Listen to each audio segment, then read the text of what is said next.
सुहृत्सिद्धाश्रयः कालः कालभक्षकभर्जितः लङ्केशनिधनस्तायी लङ्कादाहक ईश्वरः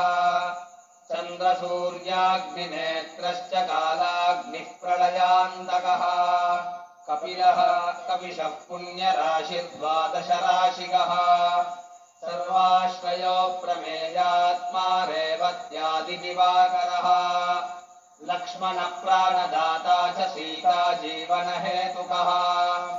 रामध्येया ऋषिकेशो विष्णुभक्तो जटीबली देवारिदर्पः होता कर्ता हर्ता जगत्प्रभुः नगरग्रामपालश्च शुद्धो बुद्धो निरन्तरः निरञ्जनो निर्विकल्पो गुणातीतो भयङ्करः हनुमांश्च दुराराध्यस्तपः साध्यो महेश्वरः जानकी घनशोकोत्थतापहर्ता परात्परः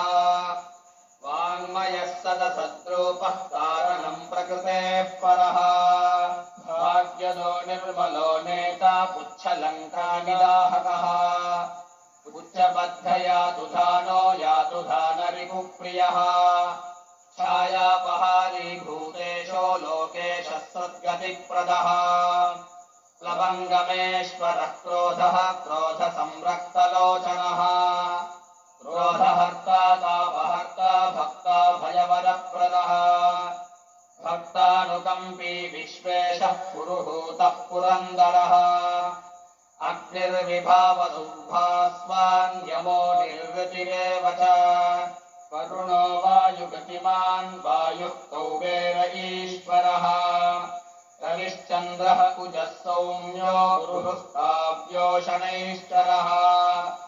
राहुः केतुर्मरुद्धोता धाता हत्ता समीरजः मशकीकृतदेवारिर्दैत्यारिमधुसूदनः कामः कविः कामकालः कपिलो विश्वजीवनः भागीरथी पदाम्बोजः सेतुबन्धविशारदः स्वाहा स्वधा हविः कव्यम् हव्यकव्यप्रकाशकः स्वप्रकाशो महावीरो लघुश्चामितविक्रमः प्रलीनोड्डीनगतिमान् सद्गतिः पुरुषोत्तमः जगदात्मा जगद्योनिर्जगदन्तो ह्यनन्तकः